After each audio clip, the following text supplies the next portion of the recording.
ഉത്സവത്തിന്റെ തിരക്കുകളെല്ലാം കഴിഞ്ഞു. എല്ലാവരും രാത്രി അത്താഴം കഴിച്ച് കിടന്നുറങ്ങാൻ അവരുടെ റൂമിലേക്ക് കയറി. ആദിത്യൻ അതുപോലെ അനന്യയുടെ റൂമിലേക്കും കയറി. അപ്പോഴാണ് അവളവിടെ കിടക്കുന്നത് അവൻ കണ്ടത്. അവളെ കണ്ട ആവേശത്തിൽ അവൻ പെട്ടെന്ന് തന്നെ അവളുടെ അടുത്തേക്ക് ചേർന്ന് കിടന്നു. അവളെ ബലമായി ഒന്ന് കെട്ടിപ്പിടിച്ചു. അവന്റെ കെട്ടിപ്പിടിച്ച് ഇഷ്ടപ്പെടാതെ അവൾ അവനെ തള്ളി മാറ്റി. ആദിത്യൻ അവളെ തന്നെ വീണ്ടും കെട്ടിപ്പിടിച്ച് ഒട്ടിച്ചേർന്നു. പെട്ടെന്ന് തന്നെ അവൻ തിരിഞ്ഞു. അവൾ അടിയിലും അവൻ മുകളിലും. അവളുടെ മുകളിലായി കൈ ഊന്നിക്കൊണ്ട് അവൻ അവളെ തന്നെ നോക്കി. ഒന്ന് മാറുന്നുണ്ടോ നിങ്ങൾ? നിങ്ങളുടെ 75 കിലോ ഭാരമൊന്നും എനിക്ക് താങ്ങാൻ കഴിയില്ല. എന്താ നിങ്ങൾ ചെയ്യുന്നത്? അതും പറഞ്ഞവൾ ദേഷ്യത്തോടെ അവനെ തള്ളി മാറ്റി. ഞാൻ നിന്റെ ഭർത്താവാണടി. നിന്നെ എന്ത് വേണമെങ്കിലും എനിക്ക് ചെയ്യാം.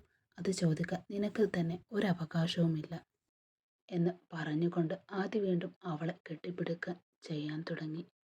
കുറെ നേരം ചെറുത്തുനിന്ന് വെറുപ്പോടെ അവനെ അവൾ വീണ്ടും തള്ളി മാറ്റാൻ ശ്രമിച്ചു. ആദ്യത്തിന് എന്തോ പോലെ തോന്നി. അവൻ കോപത്തോടെ അവളെ വിട്ട് മാറി നിന്നു. അവളും വേഗത്തിൽ എഴുന്നേറ്റ് തൻ്റെ സാരിയെല്ലാം ശരിയാക്കിക്കൊണ്ട് അവന് തുറിച്ചു നോക്കി.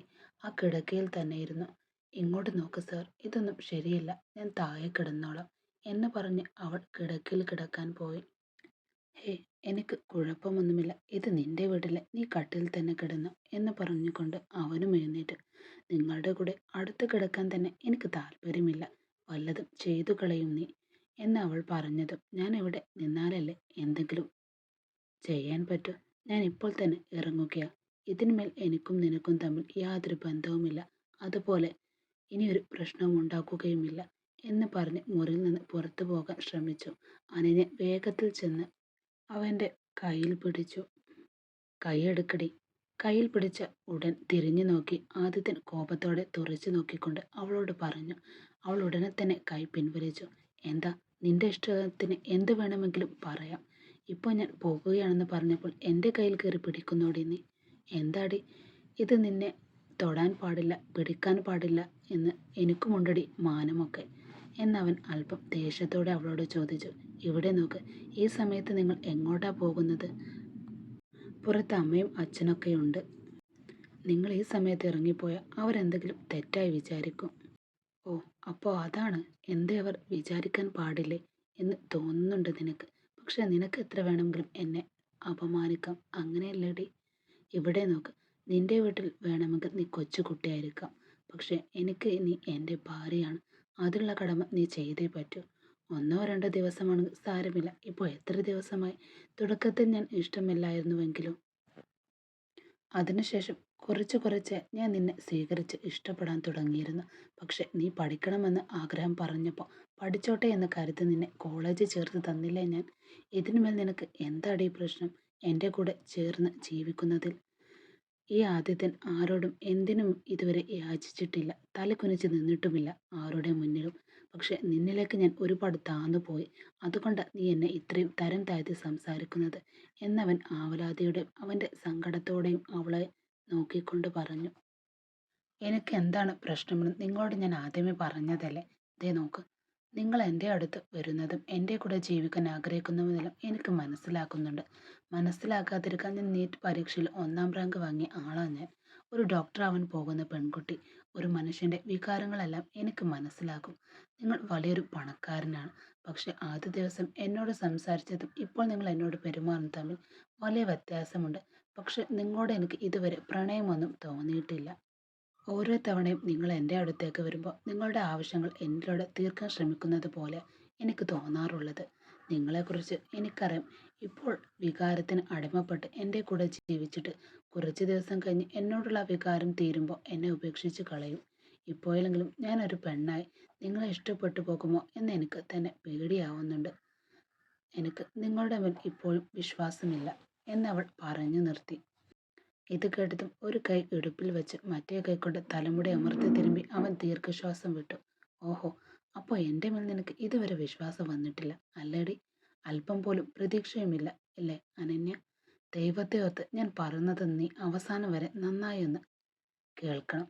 നിന്നെ നന്നായി നോക്കണം എന്ന ചിന്തയോടെ തന്നെ നിന്റെ കൂടെ ജീവിക്കാൻ ഞാൻ ആഗ്രഹിച്ചത്. ശരീരാവശ്യങ്ങൾക്ക് ഒരു പെണ്ണ് വേണമെങ്കിൽ അതിന് എത്രയോ വഴികളുണ്ട്. പക്ഷെ നീ എൻ്റെ ഭാര്യ. നിന്നോടല്ലാതെ മറ്റൊരാളോട് എങ്ങനെയടി ഞാൻ ഇതൊക്കെ പറയേണ്ടത്? അയ്യോ സോറി, ഇവിടെ നോക്ക്, ഞാൻ ആ അർത്ഥത്തിലല്ല ഇതെല്ലാം പറഞ്ഞത് എന്നവൾ പറഞ്ഞു തീർക്കും മുമ്പ് അവൻ തൻ്റെ കൈ നീട്ടി അവളുടെ സംസാരം തടഞ്ഞു.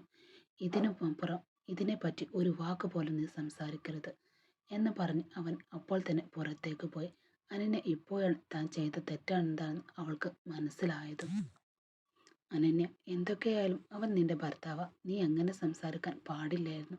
നീ തെറ്റായാണ് സംസാരിച്ചത് എന്നവൾ ചിന്തിച്ചു. അതിനുശേഷം അവൻ എങ്ങോട്ട് പോകുന്നത് അറിയില്ലല്ലോ. വീട്ടിൽ ആരെങ്കിലും കണ്ട വലിയ പ്രശ്നമാകും എന്ന് അവൾ ആവലാതിപ്പെട്ട് അവന്റെ പിന്നാലെ പോന്നു. പുറത്തിറങ്ങിയ ആദിത്യൻ കാറിൽ കയറി വേഗത്തിൽ ഓടി വന്നവൾ, ഇവിടെ നോക്ക് സർ, അമ്മയും അച്ഛനും തെറ്റായി വിചാരിക്കും. നിങ്ങൾ അകത്തേക്ക് വാ. വരുമ്പോൾ സന്തോഷത്തോടെ വന്നിട്ട് ഇപ്പോൾ സങ്കടത്തോടെ പോയാൽ അത് അവർക്ക് വിഷമാകും. പ്ലീസ് എന്ന് കെഞ്ചിക്കൊണ്ട് അവൾ അവനോട് പറഞ്ഞു. ഇവിടെ നോക്ക്, ഞാൻ ആരെയും വിഷമിപ്പിച്ചിട്ടില്ല. എല്ലാവരും ഉറങ്ങുകയാ. രാവിലെ എഴുന്നേറ്റ് ചോദിച്ചാൽ നിനക്ക് എന്താണ് നുണ പറയേണ്ടതെന്ന് തോന്നുന്നത് അത് നീ ധൈര്യമായി പറഞ്ഞു. നിനക്കും എനിക്കും തമ്മിൽ യാതൊരു ബന്ധവുമില്ല. എനിക്കൊരു പ്രശ്നവുമില്ല. ഞാനിപ്പോൾ കൊച്ചിയിലേക്ക് പോകുകയാ എന്ന് പറഞ്ഞുകൊണ്ട് അവൻ കാർ എടുത്തു പോയി. സൈഡ് മിററുകൾ നോക്കിക്കൊണ്ട് അവൻ ഗേറ്റ് കടന്ന് പുറത്തേക്ക് പോയി. അനന്യ അവൻ ആദ്യം എങ്ങോട്ടാടി പോയത് എന്ന് ചോദിച്ച് അവളുടെ അമ്മ വന്നു. അപ്പോഴാണ് അവരെ നോക്കി അവൾ അതമ്മേ, അദ്ദേഹത്തിന് എന്തോ പ്രധാനപ്പെട്ട മീറ്റിങ്ങോ ജോലിയോ ഉണ്ടത്രേ. രാവിലെ പോകേണ്ടതായിരുന്നു. ഇപ്പോൾ ഫോൺ വന്നു. അതാ കൊച്ചിയിലേക്ക് ഇപ്പോൾ തന്നെ പുറപ്പെട്ടതും എന്നവൾ പറഞ്ഞു. എന്താടേ, ഒരു വാക്ക് ഞങ്ങളോട് പറഞ്ഞിട്ട് പോയിക്കൂടെ അവന്? എന്തൊക്കെയായാലും നിന്റെ ഭർത്താവൻ ഇപ്പോഴും അഹങ്കാരത്തിലൊരു കുറവുമില്ല. അതും പറഞ്ഞവർ അകത്തേക്ക് പോയി. രാത്രി മുഴുവനും അവൾക്ക് ഉറങ്ങാൻ സാധിച്ചില്ല. ദീർഘദൂര യാത്ര ചെയ്തിട്ടും ആദിയുടെ മനസ്സിലും ഒരു സമാധാനം ഉണ്ടായിരുന്നില്ല. അതിരാവിലെ അവൻ കൊച്ചിയിലെത്തിയിരുന്നു. ഗേറ്റിനുള്ളിൽ വണ്ടി നിർത്തി വീട്ടിലേക്ക് കയറിയവൻ എന്തോ പോലെ തോന്നി. എവിടെ നോക്കിയാലും അവളുടെ മുഖം മാത്രം. അവളുടെ ചിരികൾ, അവളുടെ കളികൾ, സംസാരങ്ങൾ തെളിയുന്നത് കണ്ടപ്പോൾ അവന് വെറുപ്പും ദേഷ്യവും വന്നു. എന്നെ അവൾ എത്ര മോശക്കാരനായ അവൾ വിചാരിച്ചു വെച്ചിരിക്കുന്നത്. ആദി, ഇനി മുതൽ കൃത്യമായി ജോലിയിൽ മാത്രം ശ്രദ്ധിക്കുന്നേ.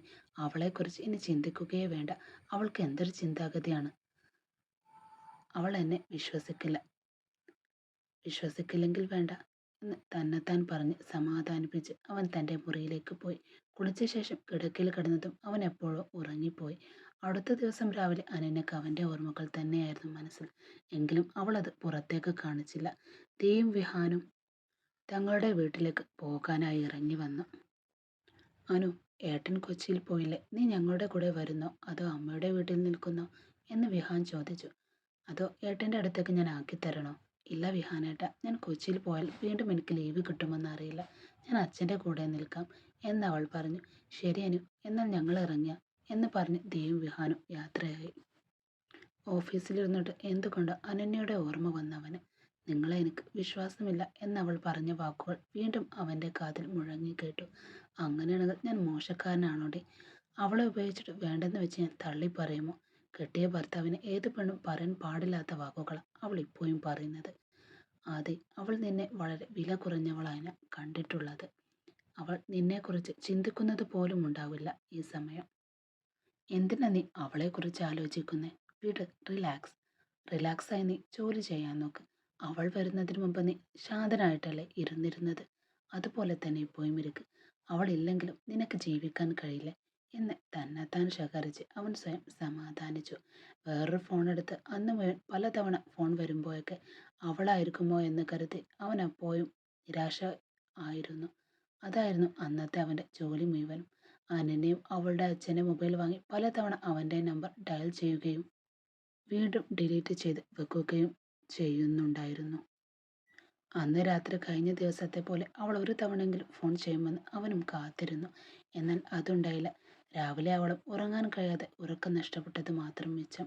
അടുത്ത ദിവസം ഇത് തുടർന്നു. അങ്ങനെ 4 ദിവസങ്ങൾ കടന്നുപോയി. ആദ്യത്തിന് നിരാശ മാത്രമേ മിച്ചമുണ്ടായുള്ളൂ. ഫോണിലേക്ക് നോക്കിയവൻ നിരാശനായി അവൻ തൻ്റെ പിയോട് പറഞ്ഞു. ഇന്ന് ഏതൊക്കെ പ്രോജക്റ്റ് ഉള്ളത്, ആരുമായിട്ട് മീറ്റ് ചെയ്യാനുള്ളത് എന്നൊക്കെ നോട്ട് ചെയ്ത് വെക്ക്. യെസ് ബോസ് എന്ന് അതും പറഞ്ഞ് അവൻ അവൻ്റെ റൂമിൽ നിന്ന് ഇറങ്ങിപ്പോയി. അപ്പോഴേക്കും അവൻ്റെ കണ്ണുകൾ അവൻ്റെ ഫോണിൽ തന്നെയാണ്. ഇന്നേക്ക് 4 ദിവസം കഴിഞ്ഞ് അവൻ ഇവിടെ വന്നിട്ട് ഇതുവരെ അവളുടെ ഫോൺ കോൾ പോലും അവന് ലഭിച്ചിട്ടില്ല. ഭദ്രകാളെ മനസ്സിൽ നിറഞ്ഞു നിൽക്കുകയാ. ഇപ്പോഴും ഒരു തവണയെങ്കിലും വിളിക്കുമെന്ന് കരുതി, പക്ഷെ അതുമില്ല എന്ന് തന്നോട് തന്നെ ദേഷ്യപ്പെട്ട് കുളിച്ചവൻ വസ്ത്രം മാറി കോട്ടും സ്യൂട്ടും ധരിച്ച് പ്രധാനപ്പെട്ട മീറ്റിങ്ങിനായി ആദിത്യൻ ആ സമയം പുറപ്പെട്ടു.